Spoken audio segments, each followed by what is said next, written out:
Assalamualaikum warahmatullahi wabarakatuh. Para sahabat cahaya Islam ID yang dimuliakan Allah, Alhamdulillah kita masih berjumpa pada kesempatan ini. Kisah merupakan salah satu pembahasan dari luasnya disiplin ilmu Al-Quran. Utamanya, kisah yang terdapat dalam Al-Quran seputar cerita para nabi dan umat sebelum Nabi Muhammad SAW. Al-Quran mengabadikan pula kisah umat yang dihancurkan dan diazab oleh Allah Ta'ala disebabkan kedurhakaan mereka kepada Nabi yang telah diutus oleh Allah Subhanahu wa Ta'ala. Perbuatan mereka yang mendustakan dan meremehkan ancamannya diceritakan dalam Al-Quran sebagai acuan dan pelajaran bagi umat muslim. Di antara banyaknya kisah tersebut, terdapat sebuah kisah yang menceritakan tentang umat Nabi Lut yang penduduknya melakukan perbuatan keji, yaitu homoseksual. Homoseksual merupakan salah satu jenis orientasi dalam LGBT. LGBT adalah perbuatan asusila yang terkutuk dan menunjukkan bahwa pelakunya mengidap penyimpangan psikologis dan tidak normal.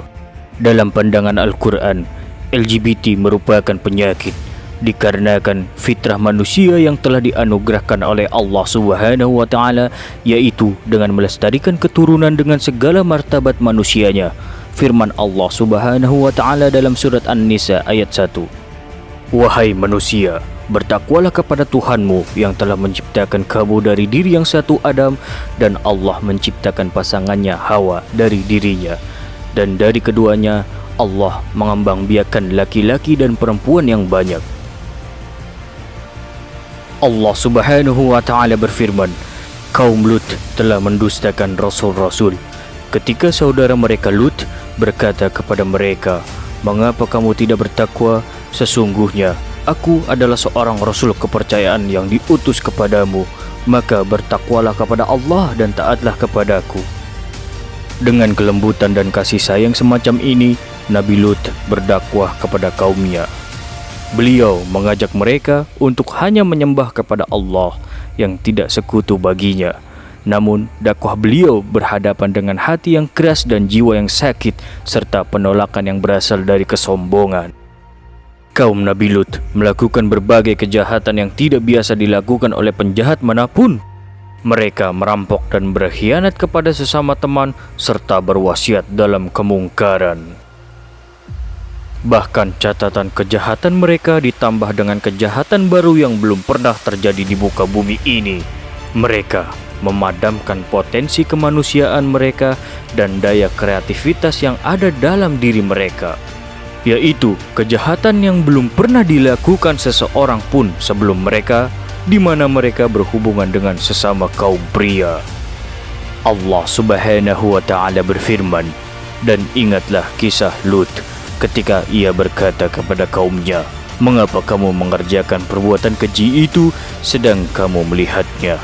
Mengapa kamu mendatangi laki-laki untuk memenuhi nafsumu, bukan mendatangi wanita?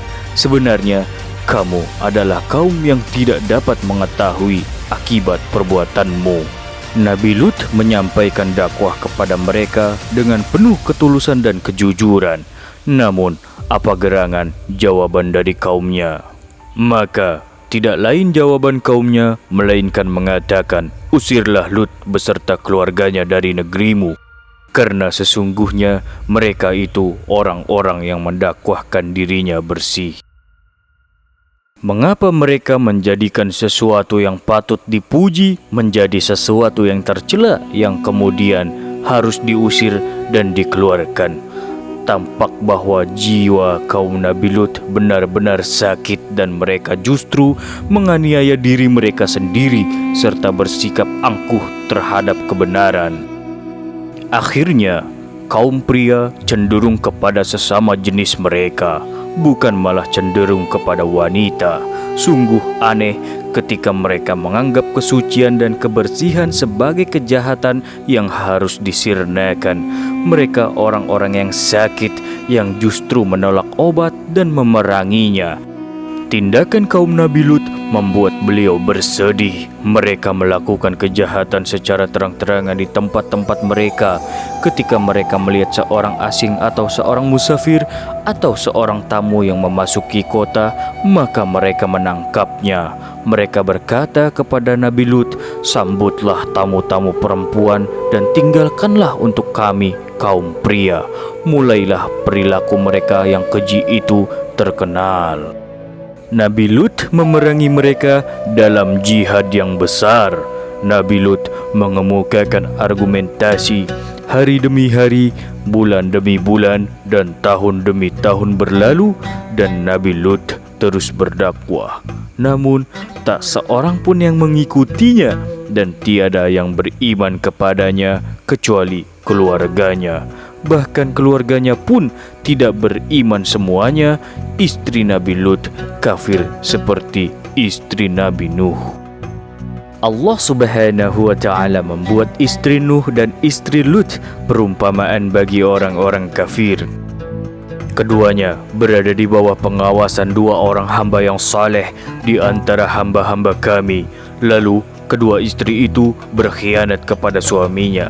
Maka kedua suaminya itu tidak dapat membantu mereka sedikit pun dari siksa Allah, dan dikatakan kepada keduanya, masuklah ke neraka bersama orang-orang yang masuk neraka. Jika rumah adalah tempat istirahat yang di dalamnya seseorang mendapatkan ketenangan, maka Nabi Lut tersiksa baik di luar rumah maupun di dalam rumah. Kehidupan Nabi Lut dipenuhi dengan mata rantai penderitaan yang keras, namun beliau tetap sabar atas kaumnya. Berlalulah tahun demi tahun, tetapi tak seorang pun yang beriman kepadanya. Bahkan mereka mulai mengejek ajarannya dan mengatakan apa saja yang ingin mereka katakan. Datangkanlah kepada kami azab Allah jika kamu termasuk orang-orang yang benar. Ketika terjadi hal tersebut, Nabi Lut berputus asa kepada mereka dan ia berdoa kepada Allah Subhanahu wa Ta'ala agar menolongnya dan menghancurkan orang-orang yang membuat kerusakan. Akhirnya, para malaikat keluar dari tempat Nabi Ibrahim menuju desa Nabi Lut. Mereka sampai saat asar. Mereka mencapai pagar-pagar sudum. Sungai mengalir di tengah-tengah tanah yang penuh dengan tanaman yang hijau. Sementara itu, anak perempuan Nabi Lut berdiri sedang memenuhi tempat airnya dari air sungai itu. Ia mengangkat wajahnya sehingga menyaksikan mereka. Ia tampak keheranan melihat kaum pria yang memiliki ketampanan yang mengagumkan. Salah seorang malaikat bertanya kepada anak kecil itu, "Wahai anak perempuan, apakah ada rumah di sini?" Ia berkata, saat itu ia mengingat kaumnya, "Hendaklah kalian tetap di situ sehingga aku memberitahu ayahku dan kemudian akan kembali pada kalian." Ia meninggalkan wadah airnya di sisi sungai dan segera menuju kepada ayahnya. Lalu putri Nabi Lut itu berbicara kepada ayahnya, "Ayahku, ada pemuda-pemuda yang ingin menemuimu di pintu kota. Aku belum pernah melihat wajah-wajah seperti mereka," kata anak itu dengan nada gugup. Nabi Lut berkata kepada dirinya sendiri, ini adalah hari yang dahsyat. Beliau segera berlari menuju tamu-tamunya. Ketika Nabi Lut melihat mereka, beliau merasakan keheranan yang luar biasa. Beliau berkata, ini adalah hari yang dahsyat. Beliau bertanya kepada mereka dari mana mereka datang dan apa tujuan mereka. Mereka malah terdiam dan justru memintanya untuk menjamu mereka. Nabi Lut tampak malu di hadapan mereka. Kemudian beliau berjalan di depan mereka sedikit. Lalu beliau berhenti sambil menoleh kepada mereka dan berkata, "Saya belum mengetahui kaum yang lebih keji di muka bumi ini selain penduduk negeri ini." Beliau mengatakan demikian dengan maksud agar mereka mengurungkan niat mereka untuk bermalam di negerinya. Namun mereka tidak peduli dengan ucapan Nabi Lut dan mereka tidak memberikan komentar atasnya. Nabi Lut kembali berjalan bersama mereka dan beliau selalu berusaha untuk mengalihkan pembicaraan tentang kaumnya. Nabi Lut memberitahu mereka bahwa penduduk desanya sangat jahat dan menghina tamu-tamu mereka. Di samping itu, mereka juga membuat kerusakan di muka bumi ini dan seringkali terjadi pertentangan di dalam desanya. Pemberitahuan tersebut dimaksudkan agar para tamunya membatalkan niat mereka untuk bermalam di desanya tanpa harus melukai perasaan mereka dan tanpa menghilangkan penghormatan pada tamu. Nabi Lut berusaha dan mengisyaratkan kepada mereka untuk melanjutkan perjalanannya tanpa harus mampir di negerinya.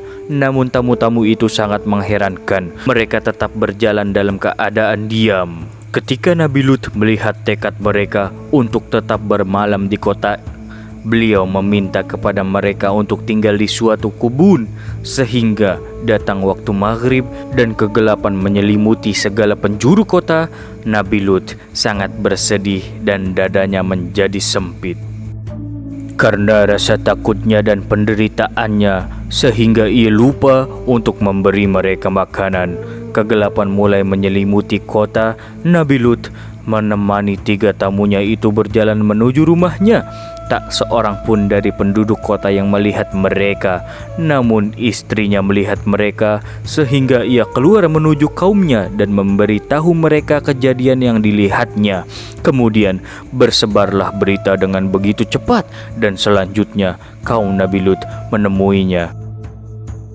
Allah Subhanahu wa Ta'ala berfirman, dan tatkala datang utusan-utusan kami para malaikat itu kepada Lut, dia merasa susah dan merasa sempit dadanya karena kedatangan mereka, dan dia berkata, ini adalah hari yang amat sulit, dan datanglah kepada kaumnya dengan bergesa-gesa, dan sejak dahulu mereka selalu melakukan perbuatan-perbuatan keji. Mulailah terjadi hari yang sangat keras.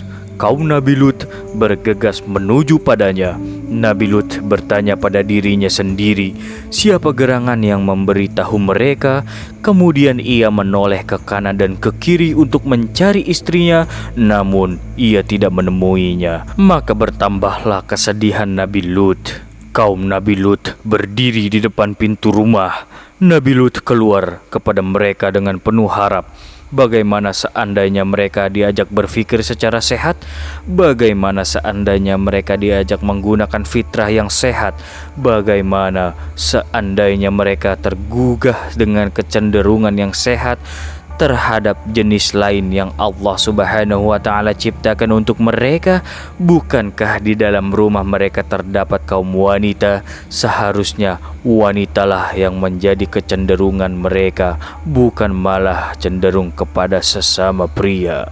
Dia berkata, hai kaumku, inilah putri-putri negeriku, mereka lebih suci bagimu, maka bertakwalah kepada Allah dan janganlah kamu mencemarkan namaku terhadap tamuku ini. Tidak adakah di antaramu seorang yang berakal? Yang dikatakan Nabi Lut tentang inilah putri-putri negeriku, apa yang dimaksud dengan pernyataan tersebut? Nabi Lut ingin berkata kepada mereka, di hadapan kalian terdapat wanita-wanita di bumi. Mereka lebih suci bagi kalian dalam bentuk kesucian jiwa dan fisik. Ketika kalian cenderung kepada mereka, maka kecenderungan itu merupakan pelaksanaan dari fitrah yang sehat. Maka bertakwalah kalian kepada Allah. Nabi Lut berusaha menjamah jiwa mereka dari sisi takwa setelah menjamahnya dari sisi fitrah. Bertakwalah kepada Allah Subhanahu wa Ta'ala dan ingatlah bahwa Allah mendengar dan melihat serta akan murka dan menyiksa orang-orang yang durhaka. Seharusnya orang yang berakal sehat menghindari murkanya. Ketika Nabi Lut berkata kepada kaumnya, dan janganlah kalian mencemarkan namaku terhadap tamuku ini adalah usaha gagal dari beliau yang mencoba menggugah kemuliaan dan tradisi mereka sebagai orang yang harus menghormati tamu, bukan malah menghinakannya. Tidak adakah di antaramu seorang yang berakal? Tidakkah di antara kalian terdapat orang yang mempunyai fikiran yang sehat? Tidakkah di antara kalian terdapat laki-laki yang berakal? Apa yang kalian inginkan jika memang terwujud, maka itu hakikat kegilaan. Akal adalah sarana yang tepat bagi kalian untuk mengetahui kebenaran. Sesungguhnya perkara tersebut sangat jelas kebenarannya jika kalian memperhatikan fitrah, agama, dan harga diri. Kaumnya menunggu hingga beliau selesai dari nasihatnya yang singkat, lalu Mereka tertawa terbahak-bahak. Kalimat Nabi Lut yang suci itu tidak mampu mengubah pendirian jiwa yang sakit, hati yang beku, dan pikiran yang bodoh. Lalu mereka menjawab, "Sesungguhnya kamu telah tahu bahwa kami tidak mempunyai keinginan terhadap putri-putrimu, dan sesungguhnya kamu tentu mengetahui apa yang sebenarnya kami kehendaki." Demikianlah tampak jelas bahwa kebenaran tersembunyi di balik pengkaburan, suatu hal yang diketahui oleh dunia semuanya. Mereka tidak mengatakan kepadanya apa yang mereka inginkan karena dunia mengetahuinya, dan selanjutnya ia juga mengetahuinya, yakni isyarat yang buruk pada perbuatan yang buruk. Nabi Lut merasakan kesedihan dan kelemahannya di tengah-tengah kaumnya. Dengan marah, Nabi Lut memasuki rumahnya dan menutup pintu rumahnya. Ia berdiri mendengarkan tertawa dan celaan serta pukulan terhadap pintu rumahnya. Sementara itu, orang-orang asing yang dijamu oleh Nabi Lut tampak duduk dalam keadaan tenang dan terpaku. Nabi Lut merasakan keheranan dalam dirinya ketika melihat ketenangan mereka, dan pukulan-pukulan yang ditujukan pada pintu semakin kencang. Mulailah kayu-kayu pintu itu tampak rusak dan lemah. Lalu Nabi Lut berteriak dalam keadaan kesal. Lut berkata, "Seandainya aku mempunyai kekuatan untuk menolakmu, atau kalau aku dapat berlindung kepada keluarga yang kuat, tentu aku lakukan." Nabi Lut berharap akan mendapatkan kekuatan sehingga dapat melindungi tamunya. Beliau mengharapkan seandainya terdapat benteng yang kuat yang dapat melindunginya, yaitu benteng Allah yang di dalamnya para nabi dan kekasih-kekasihnya dilindungi. Berkenaan dengan hal itu, Rasulullah berkata saat membaca ayat tersebut, Allah Subhanahu wa Ta'ala menurunkan rahmat atas Nabi Lut. Ia berlindung pada benteng yang kokoh ketika penderitaan mencapai puncaknya, dan Nabi Lut mengucapkan kata-katanya yang terbang laksana burung yang putus asa. Para tamunya bergerak dan tiba-tiba bangkit. Mereka memberitahuinya bahwa ia benar-benar akan terlindung di bawah benteng yang kuat. Para utusan malaikat berkata, "Hai Lut, sesungguhnya kami adalah utusan-utusan Tuhanmu. Sekali-sekali mereka tidak akan dapat mengganggu kamu. Jangan berkeluh kesah, wahai Lut, dan jangan takut. Kami adalah para malaikat, dan kaum itu tidak akan mampu menyentuhmu." Tiba-tiba pintu terbelah. Jibril bangkit dan ia menunjuk dengan tangannya secara cepat sehingga kaum itu kehilangan matanya. Lalu mereka tampak serampangan di dalam dinding dan mereka keluar dari rumah dan mereka mengira bahwa mereka memasukinya. Jibril menghilangkan mata mereka. Allah Subhanahu wa Ta'ala berfirman, "Dan sesungguhnya mereka telah membujuknya agar menyerahkan tamunya kepada mereka. Lalu kami butakan mata mereka, maka rasakanlah azabku dan ancaman-ancamanku. Dan sesungguhnya pada esok harinya mereka ditimpa azab yang kekal." Para malaikat menoleh kepada Nabi Lut dan memerintahkan kepadanya untuk membawa keluarganya di tengah malam dan keluar. Mereka mendengar suara yang sangat mengerikan dan akan menggoncangkan gunung. Siksa apa ini? Ini adalah siksa dari bentuk yang aneh. Para malaikat memberitahunya bahwa istrinya termasuk orang-orang yang menentangnya. Istrinya adalah seorang kafir seperti mereka, sehingga jika turun azab kepada mereka, maka ia pun akan menerimanya. Keluarlah wahai Lut, karena keputusan Tuhanmu telah ditetapkan. Nabi Lut bertanya kepada malaikat, apakah sekarang akan turun azab kepada mereka? Para malaikat memberitahuinya bahwa mereka akan terkena azab pada waktu subuh. Bukankah waktu subuh itu sangat dekat? Allah Subhanahu wa Ta'ala berfirman, "Pergilah dengan membawa keluarga dan pengikut-pengikut kamu di akhir malam, dan janganlah ada seorang pun di antara kalian yang tertinggal, kecuali istrimu. Sesungguhnya dia akan ditimpa azab yang menimpa mereka, karena sesungguhnya saat jatuhnya azab kepada mereka adalah di waktu subuh. Bukankah subuh itu sudah dekat?" Nabi Lut keluar bersama anak-anak perempuannya dan istrinya. Mereka keluar di waktu malam dan tibalah waktu subuh.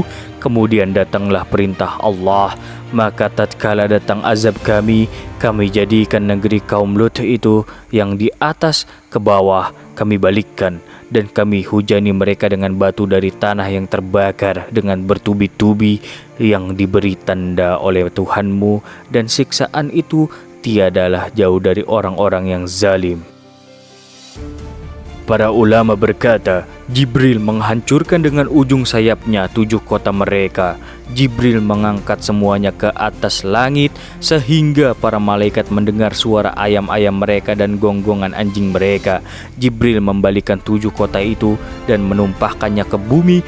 Saat terjadi kehancuran, langit menghujani mereka dengan batu-batu neraka jahim, yaitu batu-batu yang keras dan kuat yang datang silih berganti. Neraka jahim terus menghujani mereka sehingga kaum Nabi Lut musnah semuanya. Tiada seorang pun di sana. Semua kota-kota hancur dan ditelan bumi sehingga terpancarlah air dari bumi. Hancurlah kaum Nabi Lut dan hilanglah kota-kota mereka. Nabi Lut mendengar suara-suara yang mengerikan. Istrinya melihat sumber suara dan ia pun musnah. Allah Subhanahu wa Ta'ala berfirman tentang kota-kota Lut. Lalu kami keluarkan orang-orang yang beriman yang berada di negeri kaum Lut itu, dan kami tidak mendapati di negeri itu kecuali sebuah rumah dari orang-orang yang berserah diri, dan kami tinggalkan pada negeri itu suatu tanda bagi orang-orang yang takut kepada siksa yang pedih. Dan sesungguhnya kota itu benar-benar terletak di jalan yang masih tetap dilalui manusia. Dan sesungguhnya kamu, hai penduduk Mekah, benar-benar akan melalui bekas-bekas mereka di waktu pagi dan di waktu malam. Maka apakah kamu tidak memikirkannya? Yakni adalah bukti kekuasaan Allah Subhanahu wa Ta'ala yang zahir. Para ulama berkata bahwa kota-kota yang 7 menjadi danau yang aneh di mana airnya asin dan deras airnya lebih besar dari deras air laut yang asin. Dan di dalam danau ini terdapat batu-batu yang mencair. Ini mengisyaratkan bahwa batu-batu yang ditimpakan pada kaum Nabi Lut menyerupai butiran-butiran api yang menyala. Ada yang mengatakan bahwa danau yang sekarang bernama Al-Bahrul Mayyit yang berletak di Palestina adalah kota-kota kaum Nabi Lut. Akhir sudah kaum Nabi Lut dari bumi. Akhirnya Nabi Lut menemui Nabi Ibrahim. Beliau menceritakan berita tentang kaumnya. Beliau heran ketika mendengar bahwa Nabi Ibrahim juga mengetahuinya. Nabi Lut terus melanjutkan misi dakwahnya di jalan Allah seperti Nabi Ibrahim. Mereka berdua tetap menyebarkan Islam di muka bumi. Sampai di sini akhir pembahasan kita kali ini. Sepatutnya kita mengambil pelajaran dari tanda-tanda kekuasaan Allah. Semoga Allah senantiasa memberikan hidayah dan taufiknya kepada kita. Amin, amin, ya Rabbal Alamin. Terima kasih. Wassalamualaikum warahmatullahi wabarakatuh.